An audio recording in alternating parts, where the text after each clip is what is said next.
Vamos a abrir nuestras Biblias en Nehemías, capítulo 3 y 4.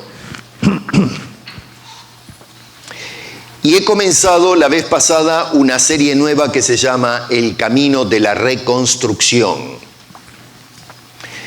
Y lo que me motivó a mí preparar esta serie es el estado, yo digo, muy preocupante en que se encuentra la iglesia evangélica contemporánea.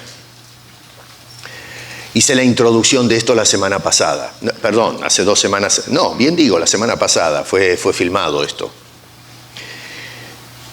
Muchas veces miramos la iglesia contemporánea y no nos detenemos a reflexionar si realmente estamos yendo en la dirección correcta.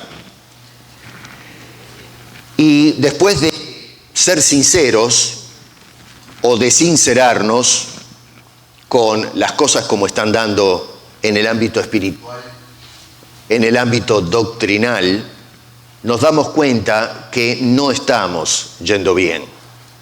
Por lo pronto hemos hecho un abandono de las doctrinas fundamentales. Y más bien lo que hemos hecho es abrir la puerta a enseñanzas que distan muchísimo de lo que nos dice la palabra de Dios.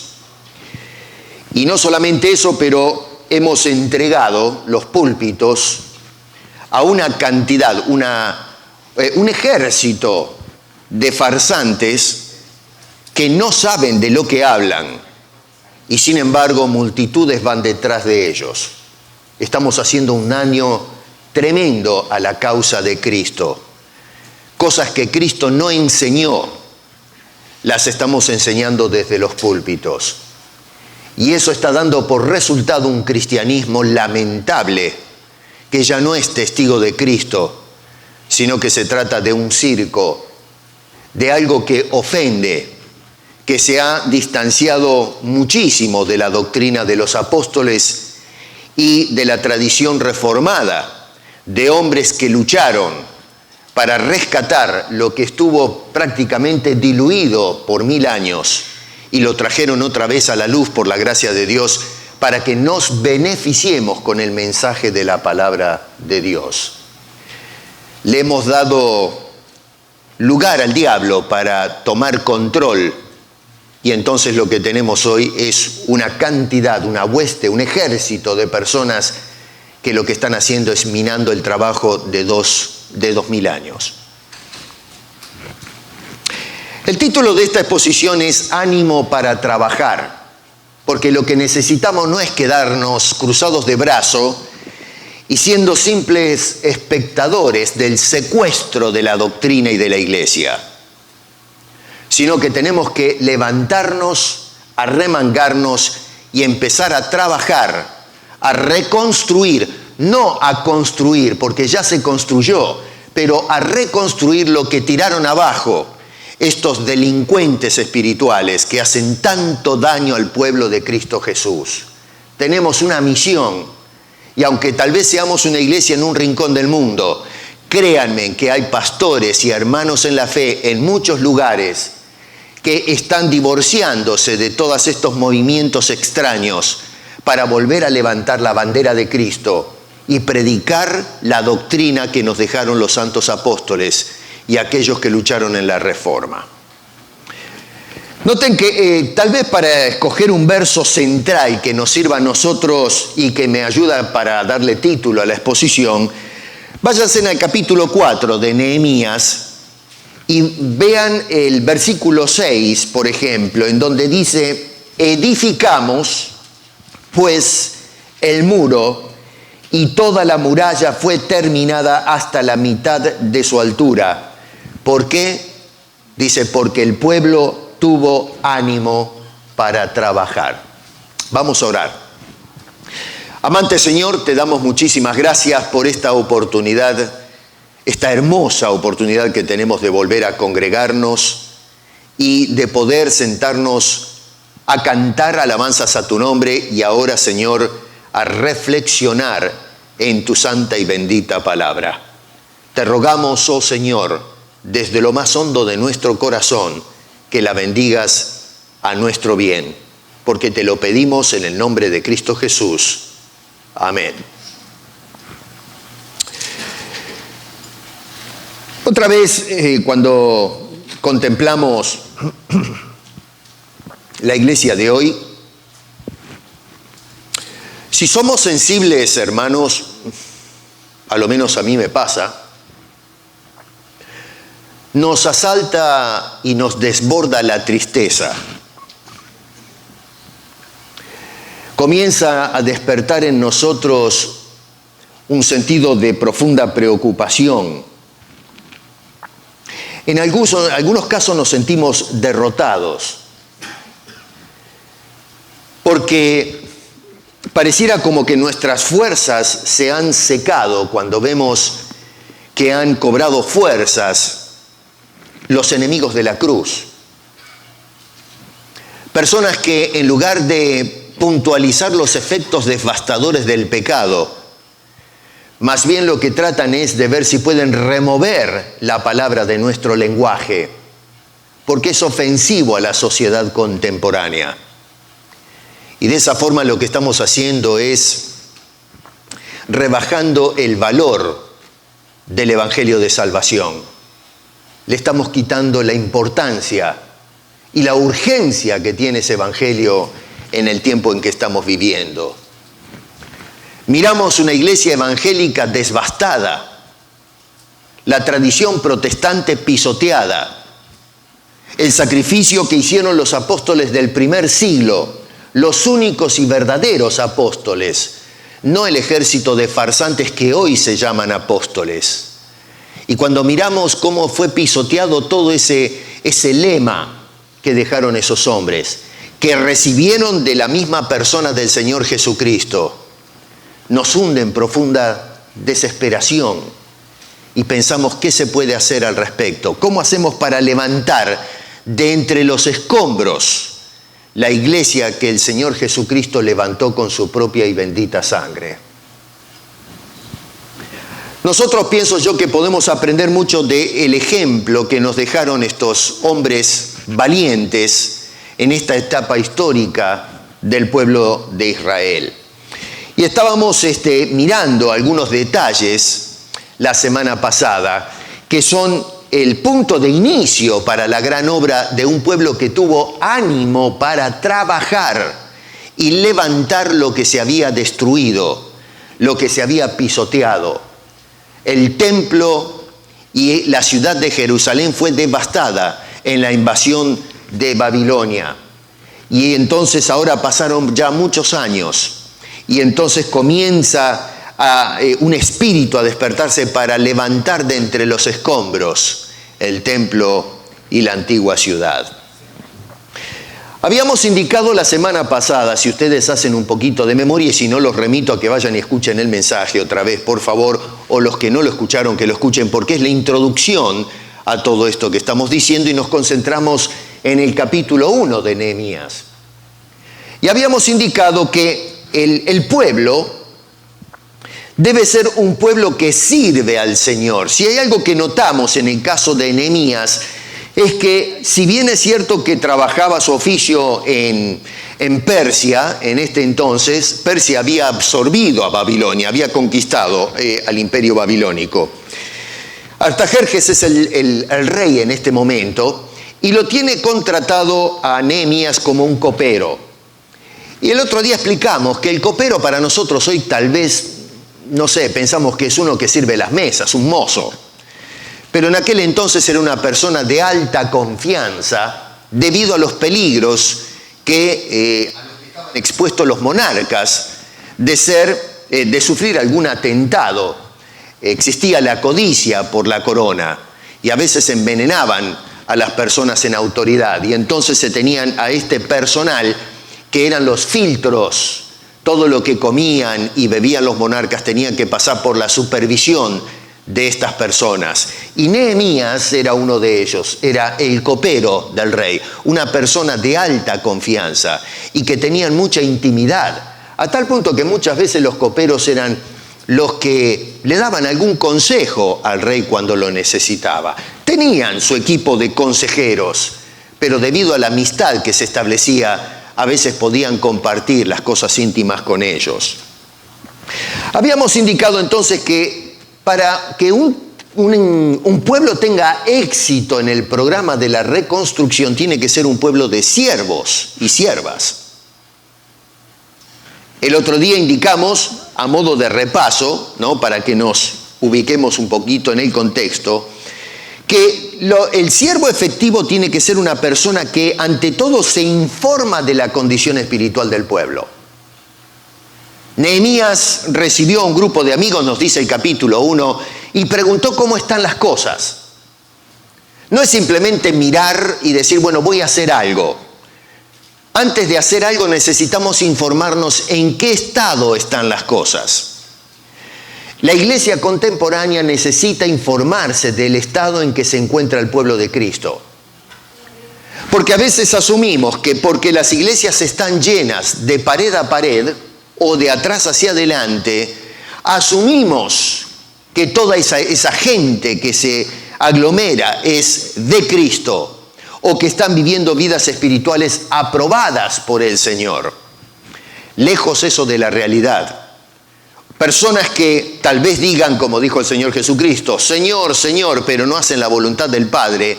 El Señor dice palabras que son tremendas. Dice, apártense de mí, no los conozco. Hoy no estamos prestando atención a esa advertencia del Señor Jesucristo. Y lo que tenemos es una iglesia llena de gente, pero una iglesia vacía de siervos. Y lo que necesitamos hoy más que nunca son siervos informados de la condición espiritual del pueblo de Cristo. No solamente eso, pero tenemos que tener siervos que lamentan la condición del pueblo de Dios. No que celebremos este desastre. Hoy la gente aplaude la condición de la iglesia contemporánea, cuando deberíamos derramar lágrimas delante del Señor. La tercera cosa que habíamos indicado, voy a correr, es que tenemos que preparar el corazón. Nehemías hizo eso, preparó el corazón. Empezó a hacer ayuno y una serie de cosas para prepararse y presentarse delante de Dios. Nosotros hoy nos presentamos delante de Dios con toda irreverencia, con falta de respeto, sin temor. Tomamos a Dios como un cuate, como un pal, como alguien que, qué sé yo, hablamos hoy de que Jesucristo es mi amigo, pero resulta que pisoteamos el nombre de Jesús y la causa. Y número 4, tenemos que orar por ayuda a Dios, que nos ayude en medio de esta situación lamentable. Y es interesante porque hablábamos que la oración de Nehemías no es como la oración contemporánea en donde nos pasamos reclamando a Dios o decretando, declarando y todas estas cosas nuevas que hace unas décadas atrás no existía en el vocabulario cristiano. Pónganse un poquito a pensar, ¿por qué los cristianos hoy empezamos a decir algo que hace 10 años atrás no decíamos? Cuando nosotros nos arrodillamos a decir, yo decreto, yo declaro. Eso no existía en nuestro vocabulario. Por 2000 años no existió en la lengua cristiana. Y sin embargo se levantó un ejército de personas en las últimas décadas metiendo estas terminologías que son completamente foráneas a la fe. Nehemías no oró en esos términos. Nehemías hizo una oración de reconocimiento. Reconoció, número 1, quién es Dios. Dijimos que reconoció también en su oración el pecado no solamente de Nehemías, sino de toda la nación. Dijimos también que reconoció las advertencias que había dado la palabra de Dios, que si no obedecemos vamos a sufrir las consecuencias. Y saben una cosa, lo que estamos viendo en la iglesia hoy es porque hicimos oídos sordos a las advertencias de que si no seguimos al Señor y seguimos a los falsos apóstoles, vamos a ver un desastre, un colapso. Y eso es lo que estamos viendo en la iglesia contemporánea. Y por supuesto dijimos también reconocer las bendiciones, las promesas que Dios hace si somos obedientes a Él. Después de todo eso, lo que nos toca hacer, y eso es lo que quiero que nos concentremos esta mañana, es poner manos a la obra. Una vez que ya hicimos lo que más o menos, no digo que debemos seguir a rajatabla la forma, la metodología de Nehemías, pero por lo menos este hombre nos da un ejemplo de qué actitud debemos tener que sea preparatoria o preliminar para ver qué hacemos con la iglesia. Una vez que hicimos esa preparación, que lo analizamos en el capítulo 1, ahora entramos en el capítulo 2 al 4, en donde tenemos a hombres que se pusieron a trabajar, no a mirar los desastres y llorar a escondidas, sino que una vez que hicimos todo el trabajo de prepararnos con Dios, a remangarnos y ver qué participación podemos tener o hacer para poder reconstruir la iglesia del Señor Jesucristo, obviamente con el poder y la ayuda de Dios, porque en definitiva Él es el que la levanta, no nosotros. Muy bien, lo primero que tenemos que considerar es que tenemos que aprovechar las puertas que Dios nos abre. Y eso es lo que pienso yo hizo Nehemías. Cuando miramos en el capítulo 2, si me siguen con sus Biblias, por favor, vamos a hacer esto expositivamente, síganme con las Escrituras. El capítulo 2, versos 1 y 2, noten que vamos a mirar varios versículos acá, pero tenemos en el verso 1 y 2, más o menos se plantea la situación que se está dando. Sucedió en el mes de Nisán, más o menos entre marzo y abril es eso, en el año 20 del rey Artajerjes, es decir, 20 años que venía reinando este señor, que estando yo, el vino delante de él, es decir, del rey,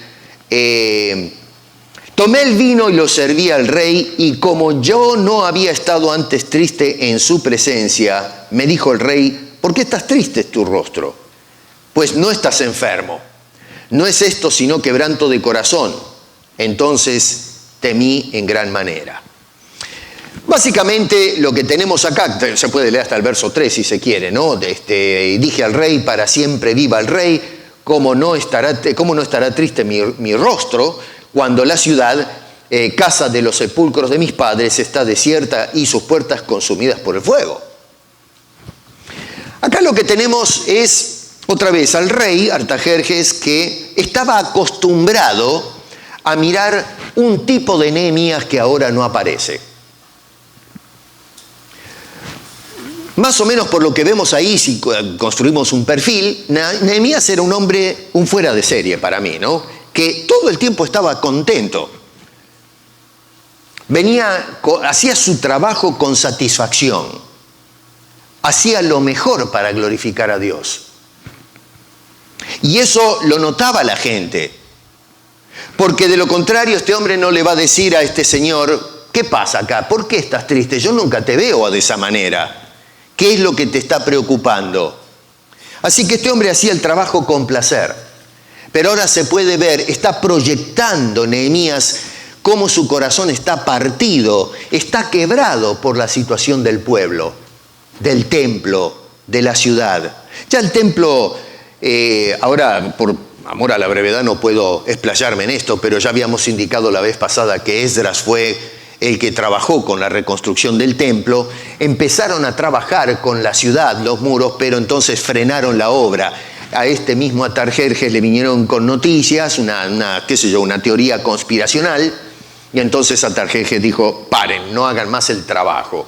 Así que se paralizó la obra. Y entonces Dios levanta a Nehemías y le pone en el corazón empezar y continuar el trabajo que había empezado la gente de Esdras.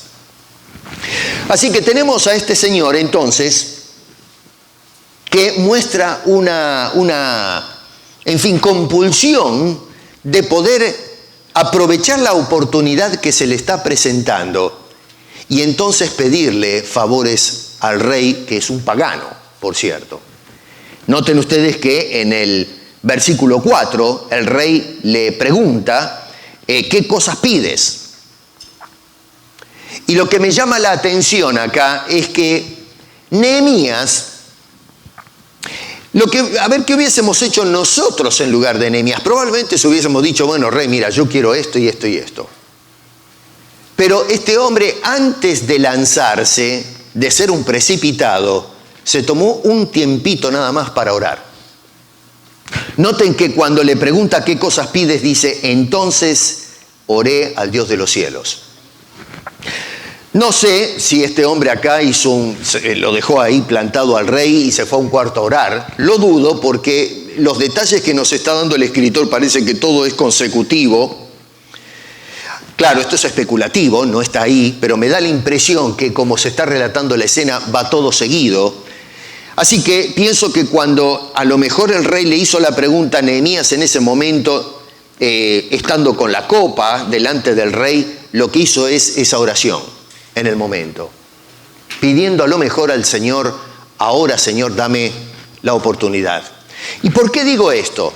Bueno, porque más atrás nos dice el relato que Nehemías estaba preparándose y orando, pidiendo, acuérdense, en esto lo vi, no me explayo en esto porque ya lo vimos en el verso 11 cuando dice en la oración que le conceda ahora buen éxito a tu siervo y dale gracia delante de aquel varón, refiriéndose al rey Artajerjes. Así que ya está hecha la oración. Ahora lo que probablemente está haciendo Nehemías es diciendo, Señor, este es el momento. Mi oración, la oración que te presenté, este es el momento en que voy a dar ese salto de fe al vacío para que tú puedas entonces mostrar tu gracia. Y eso fue lo que hizo este señor. Notamos entonces en el verso 4, después de esa oración, que en el verso 5 le dice, envíame. Y la cosa, después lean todo esto en casa porque no puedo ahora hacer una exposición exegética verso por verso de los dos capítulos, estamos hasta mañana al mediodía, ¿no? Pero en el verso 5 entonces, cuando el rey le dice, ¿qué quieres? Le dice, envíame.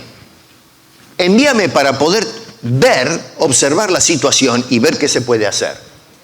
Ahora, tomen nota que ese envíame es una actitud osada, por la fe, por supuesto, de Nehemías. Porque lo que le estaba diciendo al rey es, tengo que dejarte sin protección. Recuerden que Nehemías es el filtro contra cualquier atentado contra su vida. No había coperos, sino que él era el copero. Si él se iba, entonces, ¿a quién iban a poner en lugar de Nehemías? Probablemente Nehemías podría recomendar a alguien. No se dan los detalles. Pero si yo hubiese estado en el lugar de Artajerjes y confío mi vida en las manos de Nehemías, yo no quisiera que este hombre se vaya ni a 5 metros de distancia de donde yo estoy. Te me quedas acá, porque mi vida depende de eso. Y sin embargo, este hombre le dice al rey, envíame, en el versículo 5. Y lo que llama la atención es lo que sucede con Artajerjes. Dice el versículo 6, entonces el rey me dijo, y la reina estaba sentada junto a él, ¿cuánto durará tu viaje? Por supuesto, el hombre quiere saber, necesita tener seguridad en esto. Dice, ¿cuánto durará tu viaje y cuándo volverás? Y agradó al rey enviarme después que yo le señalé tiempo. ¿Qué me cuentan ustedes? No empezó a discutir con Nehemías, sino que en su corazón le agradó la idea. Y entonces lo envía.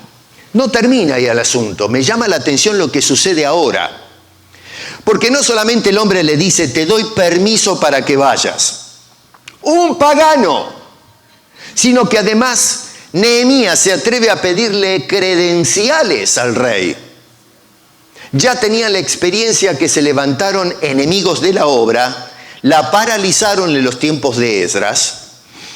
Y entonces ahora, teniendo en cuenta eso, Nehemías le dice al rey, yo necesito salvoconductos para poder esquivar, ¿no es cierto?, gambetear cualquier tipo de obstáculos. Así que le pide entonces las credenciales y el rey, sin titubear, se las otorga. No solamente eso, pero le pide también, nos dice ahí en el versículo 8, los materiales para la construcción. ¿Qué me cuentan ustedes hablando de atrevimiento? Le dice Nehemías, no solamente eso, pero creo que me des cartas que autoricen que me den los materiales para construir. Las maderas y qué sé yo, todo lo que se necesita. Y el rey, ¿qué hace? Le pone la firma y le da los materiales. O sea que el trabajo que va a hacer Nehemías le sale gratis. Lo está pagando el Estado. Lo está pagando un rey pagano que no le interesa al pueblo de Dios. Él lo que le interesa es su pueblo, su corona. Y por supuesto, ya habíamos indicado el otro día, debido a la situación diplomática, necesitaba un buen aliado e Israel era el que había escogido como tal. Y si eso no es para sorprendernos, encima se le da una escolta militar para que lo acompañen. A un copero. ¿Qué me dicen ustedes? El ejército se le da orden para que vayan y acompañen a Nehemías. Pónganse a pensar, un hombre que había ido casi como esclavo a Israel, ¿no? El pueblo de Israel fue llevado en cautiverio y ahora ese hombre vuelve a los escombros con una escolta militar del gobierno de Artajerjes. Yo me pregunto, ¿qué es lo que está pasando? No con Nehemías, porque ya lo sabemos, pero mi pregunta es, ¿qué está pasando con Artajerjes?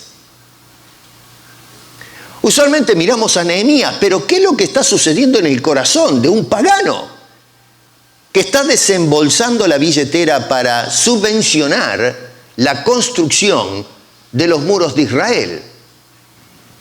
Un rey pagando, haciendo la obra, haciendo posible la restauración de todo lo que era ruinas. Y esto es lo que muchas veces, hermano querido, hoy nosotros perdemos de vista, ¿saben? Cuando miramos los debates de la política y vemos subir y bajar hombres, presidentes, primer ministros y lo que sea, nos agarramos la cabeza, despotricamos contra unos, aplaudimos a otros y realmente no vemos que sobre todo este movimiento de esquemas humanos está la poderosa mano de Dios dirigiendo las cosas que son de su interés.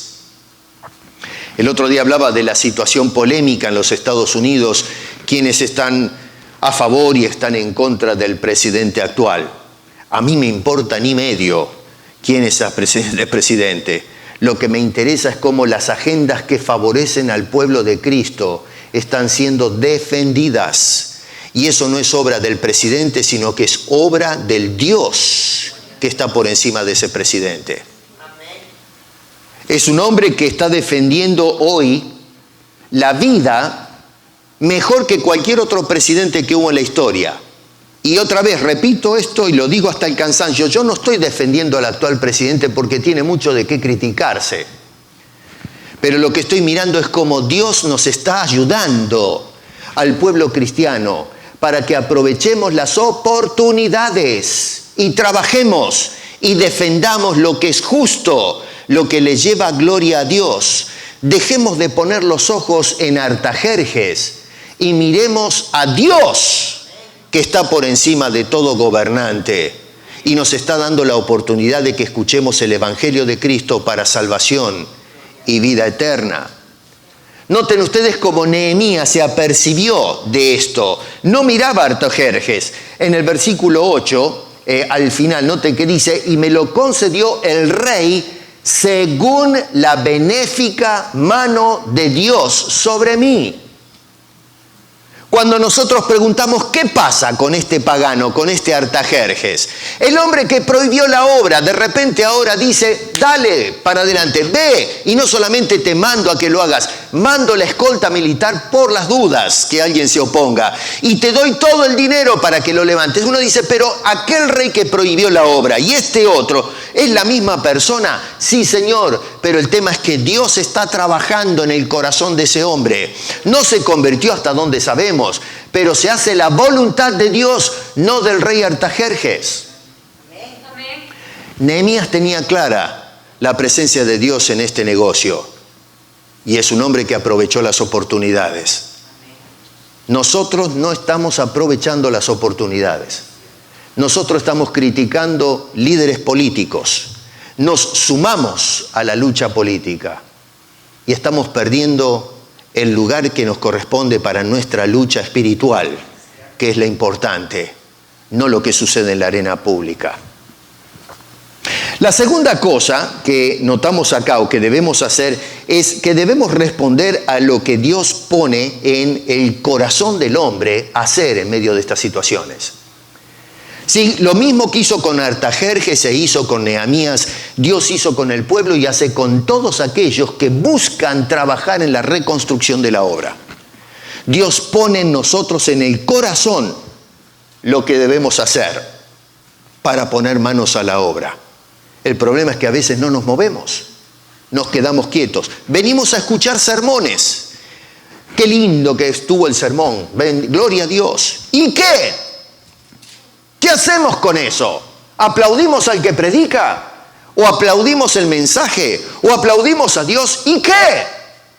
Lo que Dios espera no son los aplausos, sino que vayamos a trabajar, que experimentemos la actividad de Dios a través de nosotros, que aprovechemos las oportunidades, que nos arremanguemos y demos el paso al vacío, ese paso de fe, confiando que Dios es el que está al frente de la obra.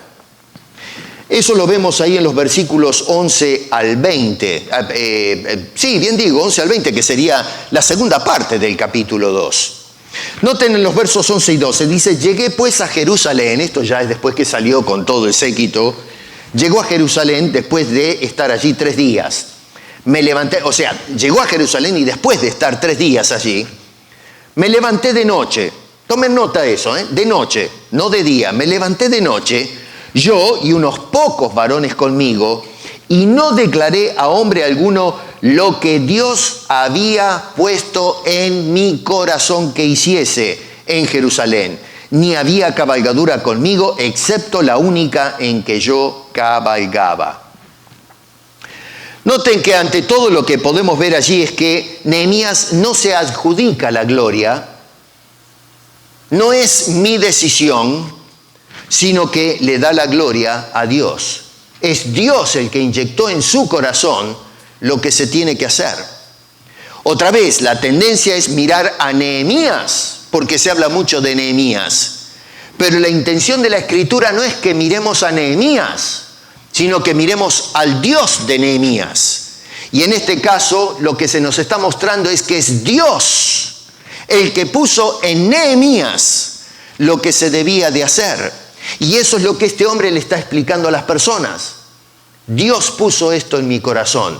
Esto es obra de Dios, no un antojo de un fanático llamado Nehemías. Así que vemos entonces, por un lado, la prudencia de este hombre. Dice en el versículo 12 que se levantó de noche. Levantarse de día hubiese traído a toda la gente diciendo, ¿qué hace este señor? Y se vino con una escolta militar encima, ¿no es cierto? Imagínense que no fue una cosa secreta cuando llegó a Jerusalén.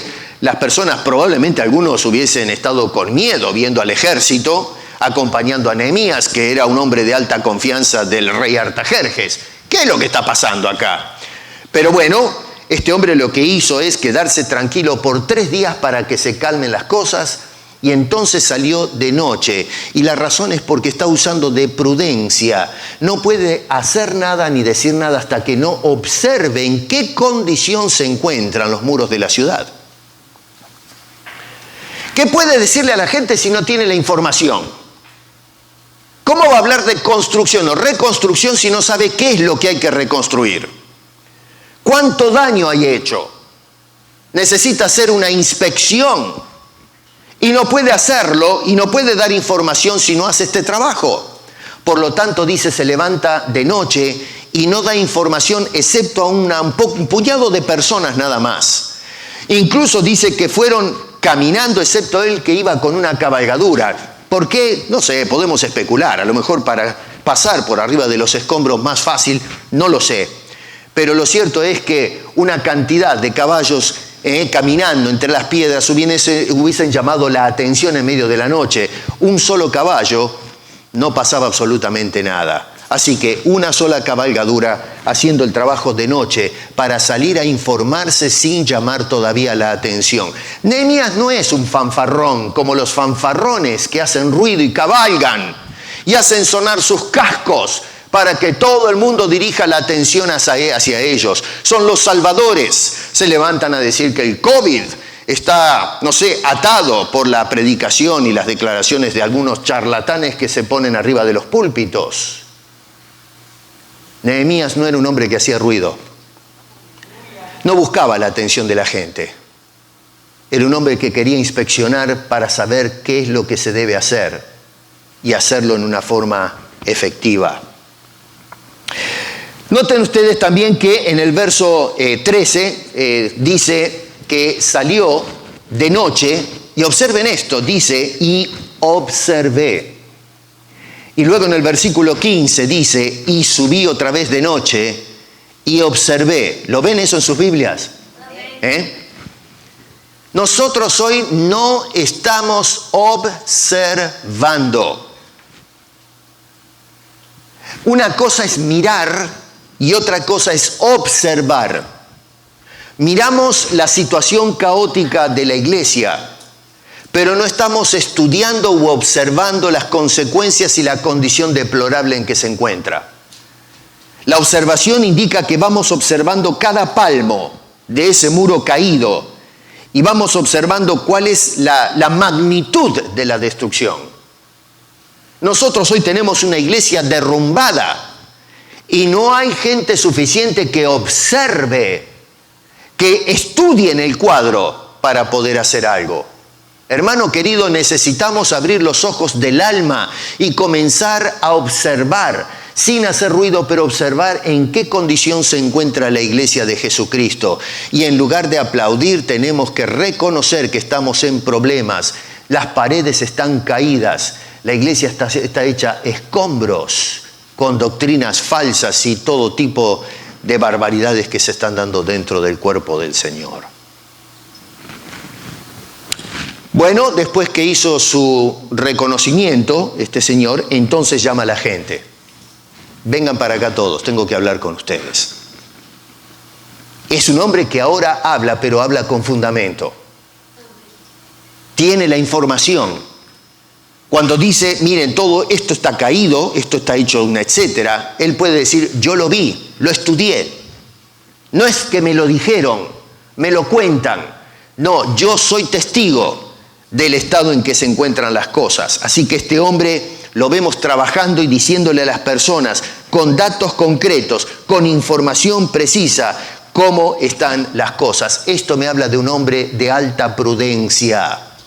Nehemías es un hombre prudente, no es un desbocado, no es un fanfarrón, es un hombre que está pensando bien las cosas. Y entonces, verso 17, los congrega. Vengan, venid, dice este hombre. Lo primero que hace es congregar a las personas. Los que realmente están interesados, los siervos de Dios. Porque vuelvo a repetir, hay mucha gente en la olla, pero lo que estamos tratando de apuntar es que la reconstrucción va a estar a manos de quienes son siervos de Dios, como Nehemías. Vengan. La segunda cosa, los comisiona. Dice el versículo 17 en la segunda parte, edifiquemos. No dejemos esto así. Empecemos a levantar las paredes. Y número 3, verso 17 en la última parte, los desafía. Dice, no estemos más en oprobio. ¿Por qué tenemos que seguir avergonzados? ¿Por qué tenemos que meter la cola entre las piernas y apartarnos y dejar que los maleantes se hagan cargo de las cosas de Dios? No estemos más avergonzados, no estemos más en vergüenza. Hagamos algo al respecto. Tenemos que salir de este oprobio. La iglesia contemporánea se queda en una actitud conformista. Hermano, terminemos con esta vergüenza. No nos avergoncemos de Cristo. No nos avergoncemos de nuestra doctrina. No nos avergoncemos de ser rectos en la verdad de Dios. Aunque otros se burlen, tengamos un poquito de valor. Animémonos a salir adelante. Arremanguémonos y hagamos el trabajo con toda confianza, siendo que Dios pone en nuestro corazón las cosas que se deben hacer. Nosotros no estamos aprovechando las oportunidades que se nos están presentando delante nuestro. Y ¿saben una cosa? Todo este desmán que se está haciendo con la iglesia es una oportunidad tremenda para que los que son fieles de Cristo puedan brillar. Es justamente cuando todo se pone más oscuro, es que las luces brillan en medio de la oscuridad. Y los que amamos al Señor y amamos su palabra y amamos la santidad, vamos a brillar con más intensidad cuanto más oscuro sea el panorama. Dios nos está dando una oportunidad tremenda para que podamos brillar como luminarias de Cristo en medio de un mundo oscurecido, podrido, arruinado, y se sigue viniendo abajo. Se viene toda la estructura social abajo. Caen los muros alrededor nuestro. Bueno, ahí es donde podemos levantarnos como colosos de Jesucristo y brillar y ser testigos del Señor en medio de una sociedad arruinada. Entonces Nehemías les declara cómo Dios estaba metido en todo el proyecto. Otra vez, noten el énfasis, no en Nehemías, sino en Dios. Verso 18 dice: entonces les declaré cómo la mano de mi Dios había sido buena sobre mí. Les contó la situación. Y entonces vemos, cuando escuchan todo esto, cómo responden los verdaderos siervos de Dios. Dice el versículo 19, versículo 18 en la segunda parte, dice: dijeron, levantémonos y edifiquemos. Así esforzaron sus manos para bien. No dice, bueno, Nehemías, dale para adelante, problema tuyo. Usa los soldados que te dio el rey. Te dio plata, tienes gente, que lo haga Artajerjes, que se encargue el rey. No, Señor, nosotros vamos a edificar. Nosotros vamos a hacer el trabajo. Nosotros somos el pueblo de Dios, no el pueblo de Persia que adoraban sus dioses. No, Señor, somos nosotros. Esto de estar esperando que otros hagan el trabajo en lugar de nosotros arremangarnos no va. Somos nosotros los que tenemos que meternos en la obra y salir adelante y hacer lo que corresponde. Lógicamente que los enemigos de la obra no se quedan quietos. Así como se preparan para trabajar los verdaderos siervos de Dios, también se arremangan los enemigos de la obra, no se van a quedar quietos. Por eso dice, en el verso 9 dice, pero cuando lo oyeron, ¿no es cierto?, lo que iban a hacer estas personas, dice, hicieron escarnio de nosotros y nos despreciaron. ¿Qué piensan ustedes? ¿Que si nosotros levantamos la voz contra los enemigos de la causa se van a quedar callados? Si se quedaran callados no estaríamos en la condición en que estamos ahora. No, Señor, ellos abren la boca y hacen su trabajo. Se esfuerzan, invierten tiempo e incluso invierten dinero en el proyecto de destruir la iglesia de Cristo. Y lamentablemente, porque no nos estamos moviendo, lo están logrando. Cuando usted mira otra vez la iglesia en Latinoamérica, la iglesia evangélica, ¿qué es lo que vemos? Ciertamente que hay iglesias que siguen siendo fieles aquí y allá. Hay gente que nos escribe, nos dice, gracias por la palabra de Dios que nos están dando. Ya el otro día, los 10 días dije, desde el sur del continente. Sí, bueno, fenómeno. Pero nosotros no miramos la iglesia de Toronto en el continente. No nos conoce nadie. Pero cuando miramos el mapa, ¿qué es lo que vemos? Un movimiento neopentecostal, porque ni pentecostalismo es esto es cualquier cosa. Este movimiento neocarismático, que es una monstruosidad. A la gente le gusta. Y allá vamos, corriendo. Y lo que tenemos son escándalos de inmoralidad, hogares destruidos, hijos perdidos en el mundo, un desastre, una doctrina, pero que es escandalosa. Las cosas que yo tengo que escuchar, a veces pongo los videos en el Facebook, esos videos cortos que ustedes algunos los escuchan, que realmente, pero me hierve la sangre viendo lo que se escucha. El otro día estábamos hablando de esta señora, ¿no es cierto?, Cristo Lisbeth. No sé si algunos conocen a la señora esa. Cristo Lisbeth, que es Dios en la tierra en forma femenina. es la esposa de Cristo. Una sarta de disparates tremendo. Y ahí la gente sigue, ahora llegamos al colmo de que Cristo es mujer, es la esposa de Cristo, al mismo tiempo es el Cristo, es Dios, es todo en una sola cosa. La señora dice que ella es la única que da salvación, la única que otorga vida eterna, y hay gente que la está siguiendo, tiene sucursales por todas partes. Eso es el Evangelio hoy. Bueno, ¿dónde están los fieles en la fe? Hay que trabajar. Así que en lugar de tener temor a los enemigos amenazantes, lo que tenemos que hacer es confiar en Dios. En el verso 20 dice, y en respuesta les dije, el Dios de los cielos, Él nos prosperará. Y entonces agrega, y nosotros sus siervos nos levantaremos y edificaremos, porque vosotros no tenéis parte ni derecho ni memoria en Jerusalén. En el capítulo 3 no hay mucho que decir, pero hay mucho para decir también. Contradice una cosa a la otra, ¿no? Pero fíjense qué interesante, lo que tenemos acá es cómo se repartió la obra. Y esto sí les voy a pedir que ustedes lo lean en casa, ¿no? Tal vez puede ser un poco aburrido porque simplemente dicen tal familia se dedicó a edificar cierta parte del muro, esta otra familia hizo esta otra parte del muro, y todo el capítulo 3 es una monotonía de la repartición del trabajo, eso es todo, no hay otra cosa. Sin embargo, es un capítulo muy importante, porque si toman atención, van a notar que hay algo que es central en todo ese capítulo 3. ¿Y por qué se puso eso? Capítulo 3, verso 1. En el medio del versículo dice, edificaron. Al final dice, edificaron. Verso 2, edificaron. Síganme con sus Biblias. Verso 3, ahí si leen en el primer renglón, edificaron. Luego dice, en la mitad enmaderaron y levantaron. Versículo 4, casi al final dice, restauró. Y otra vez al final, restauró. ¿Me siguen? Verso 5, restauraron. Verso 6, fue restaurada. En la mitad o al final dice, enmaderaron y levantaron. Verso 7, restauró. Verso 8, restauró. En la mitad del versículo, restauró. Versículo 8 al final, así dejaron reparada a Jerusalén hasta el muro ancho. Verso 9, restauró. Verso 10, restauró. Al final del verso 10, restauró. Verso 11, restauraron. Verso 13, restauró. Reedificaron, reedificó, y siga leyendo y va a encontrar que constantemente tenemos esa frase, restauraron, levantaron, enmaderaron. Agarra la onda. Lo que tenemos acá es gente que cuando se les repartió el trabajo se pusieron a trabajar.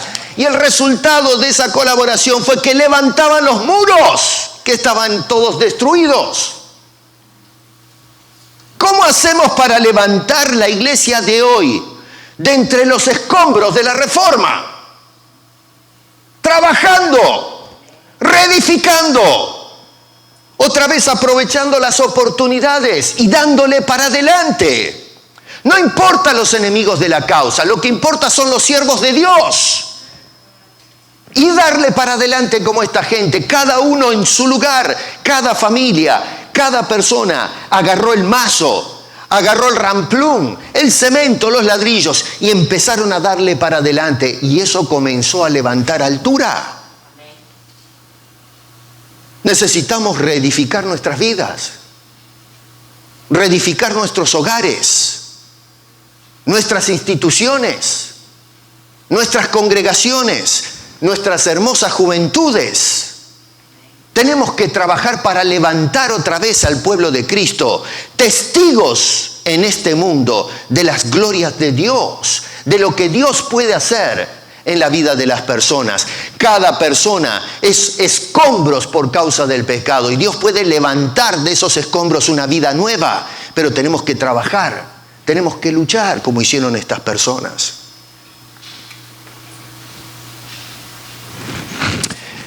Cuando el apóstol Pablo hablaba a la iglesia de los Corintios, eso está en Primera de Corintios en el capítulo 3. Este hombre decía estas palabras. En el verso 7 dice, así que ni el que planta es algo ni el que riega, sino Dios. Noten otra vez como Nehemías y Pablo están teológicamente en el mismo lugar. No hablan de ellos, que ciertamente Dios los usó, pero ellos no dicen yo, sino Dios. Dios que da el crecimiento. Otra vez, acá se habla de se levantaban los muros, pero ¿quién prosperaba la obra? ¿Nehemías? ¿La gente que trabajaba? No, Dios. Y el apóstol Pablo habla de la iglesia ahora y dice que es Dios, no los que plantan o los que siembran, sino Dios el que hace que crezca la obra.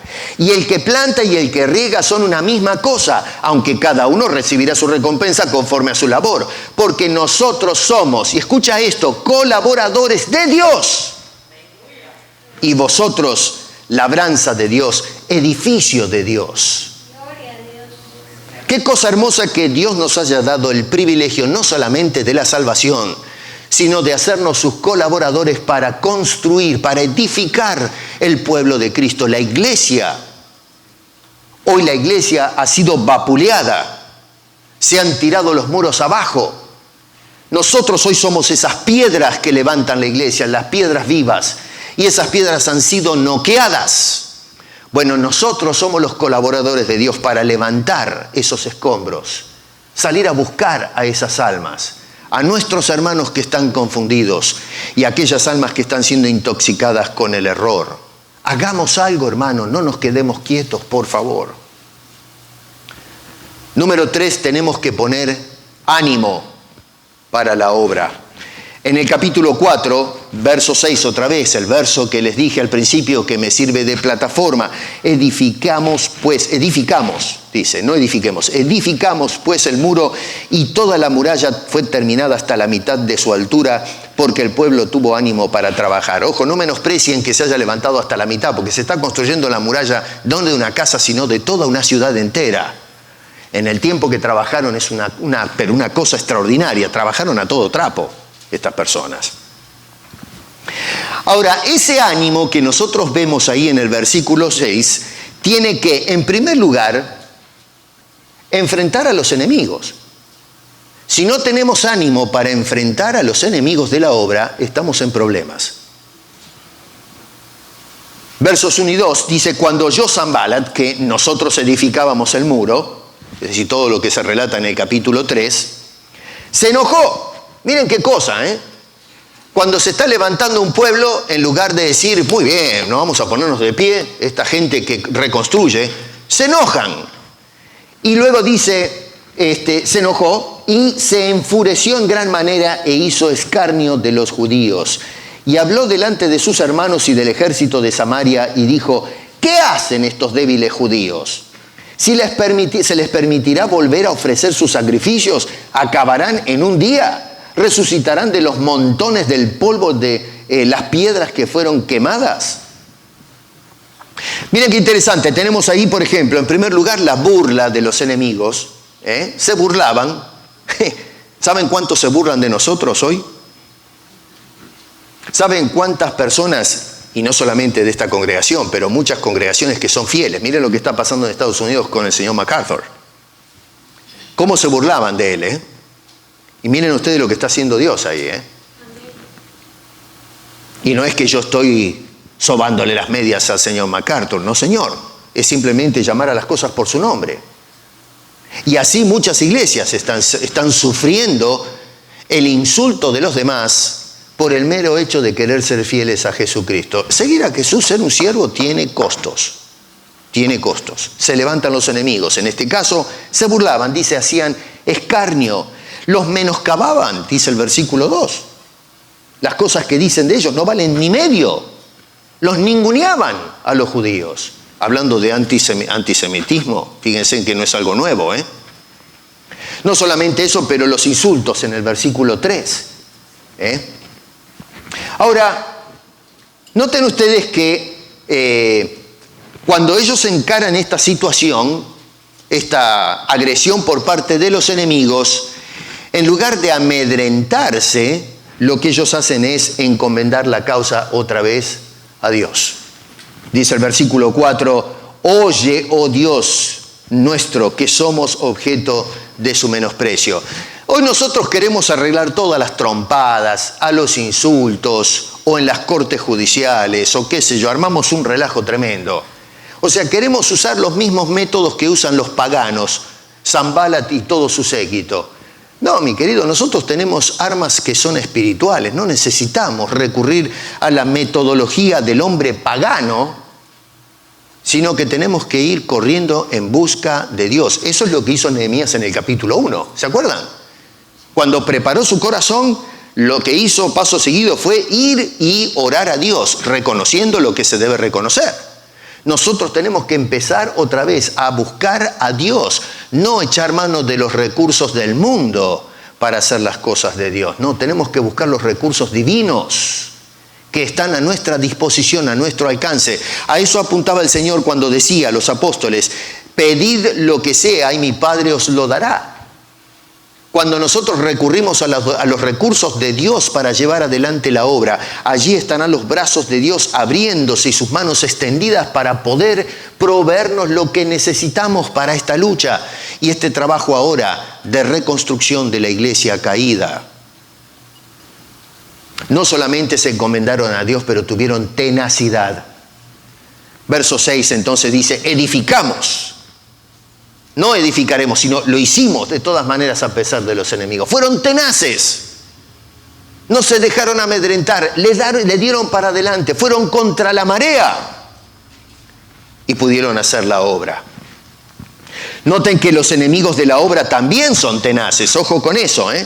Verso 7 dice: pero, ese pero es importante porque cambia el cuadro. Dice: aconteció que oyendo Sanballat y Tobías y los árabes y los amonitas y los de Asdod que los muros de Jerusalén eran reparados, porque ya los portillos comenzaban a ser cerrados, se encolerizaron mucho. Verso 8: y conspiraron todos a una para venir a atacar a Jerusalén y hacerle daño. Qué cosa tremenda, ¿eh? El enemigo también es un enemigo tenaz. Decía Pedro que el diablo es como león rugiente, ¿no? Que anda dando vueltas, buscando algún distraído, buscando a alguien a quien devorar. Así que, miren qué interesante, nos dice en el verso 11 que estas personas lo que querían eran usar tácticas para frustrar la obra. Y una de esas tácticas es: querían infiltrarlos para hacer daño desde dentro. ¿Qué me cuentan ustedes? Cuando miramos lo que pasa en la iglesia hoy, ¿por qué está como está? Porque nos dejamos infiltrar y comenzaron a hacer el daño desde dentro, pudriendo nuestra doctrina, nuestras convicciones. Otra vez les dimos estos aparatos para que desde aquí arriba nos adoctrinen, y nos adoctrinen cualquier cosa. Verso 11, noten que dice: y nuestros enemigos dijeron: no sepan ni vean hasta que entremos en medio de ellos y los matemos y hagamos de esa forma. El objetivo era hacer cesar la obra. Ese es el objetivo. Parar el asunto. Hacer lo que ellos querían hacer. No solamente eso, pero lo que querían en última instancia es la destrucción completa de la nación, del pueblo de Dios. Así que tenemos que tener entonces, número 1, tenemos que enfrentar a los enemigos. 2, tenemos que encomendarnos a Dios. 3, tenemos que ser tenaces. Y por último, organización. Tenemos que organizarnos en la tarea. Verso 9 dice: oramos. Verso 9, la segunda parte: pusimos guardas. Verso 13, se pertrecharon. Note que dice este hombre: puse al pueblo por familias, con sus espadas, con sus lanzas y con sus arcos. Estaban preparados y preparados correctamente para la lucha.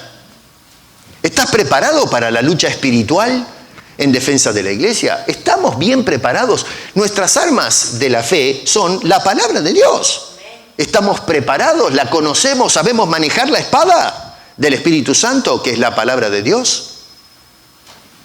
Se prepararon para pelear, no para recitar versículos bíblicos en una esgrima bíblica. Dice este hombre otra vez, verso 14: después miré y me levanté, dije a los nobles y a los oficiales y al resto del pueblo: no temáis delante de ellos, acordaos del Señor grande y temible, y pelead. Tenemos que pelear, y otra vez no es a ir a pelearse a los insultos con esta gente.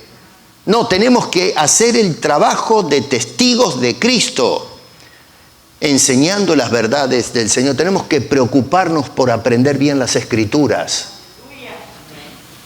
Y entonces otra vez la intervención de Dios bendiciendo el proyecto en el verso 15. Y cuando oyeron nuestros enemigos que lo habíamos entendido y que Dios había desbaratado el consejo de ellos, nos volvimos todos al muro, cada uno a su tarea.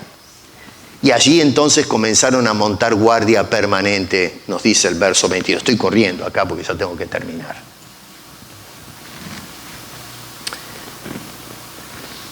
Entonces la pregunta es, ¿dónde debe estar fundamentado nuestro estado de ánimo para la tarea de reconstrucción? Bueno, capítulo 1, verso 8, en la benéfica mano de Dios sobre sus siervos. Capítulo 1, verso 12, en la obra de Dios, poniendo en el corazón de sus siervos lo que debemos hacer. Número 3, capítulo 2, verso 18, en la mano de Dios, moviendo las circunstancias, no nosotros. Número 4, en Dios escuchando nuestras súplicas. Nehemías oraba a Dios y Dios tomó nota cuando este hombre oraba. Y número 5, en Dios frustrando las acechanzas y artimañas de nuestros enemigos. Capítulo 4, verso 15. Así que lo que vemos es en esos dos capítulos la teología, que es el corazón de todo esto. Deja de mirar a Nehemías. Nehemías es el hombre que está siendo usado por Dios. Nosotros a veces hablamos de Nehemías como el campeón, el modelo a seguir. Estamos mirando todo. Por eso es que no avanzamos en la obra. Ponemos los ojos todavía en los hombres. Y está bien que estudiemos a Nehemías, pero el propósito de estudiar a Nehemías es no para conocer a Nehemías, sino el Dios de Nehemías. Para que nosotros aprovechemos las oportunidades como Nehemías. Que podamos tener pasión por la obra como Nehemías. Pero era una pasión, un entusiasmo y un aprovechamiento canalizado en el lugar correcto, que es en Dios, que es el Señor de la obra. Y eso es lo que necesitamos hoy, personas, siervos, que estén centrados en Dios, en la gloria de Dios, en el poder de Dios. Que Dios mueva nuestros corazones, que mueva nuestras manos, nuestros pies, que abra nuestras bocas para poder luchar entonces contra fuerzas incomprensibles de maldad que quieren frustrar la obra de Cristo. Dejar la iglesia en ruinas, que sea simplemente un monumento histórico en lugar de un testigo de Cristo. No nos podemos quedar quietos. Si somos verdaderos siervos de Cristo, terminemos con esto.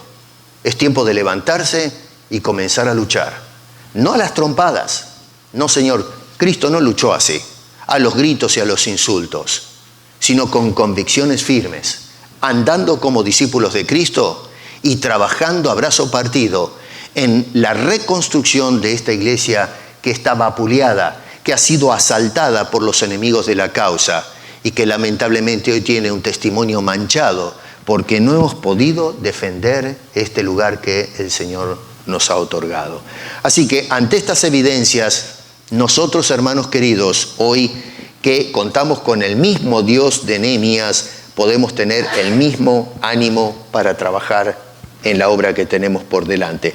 No es fácil, pero sí es posible con la presencia de Dios en medio nuestro. Lo que necesitamos es el entusiasmo para trabajar como tuvieron aquellas personas.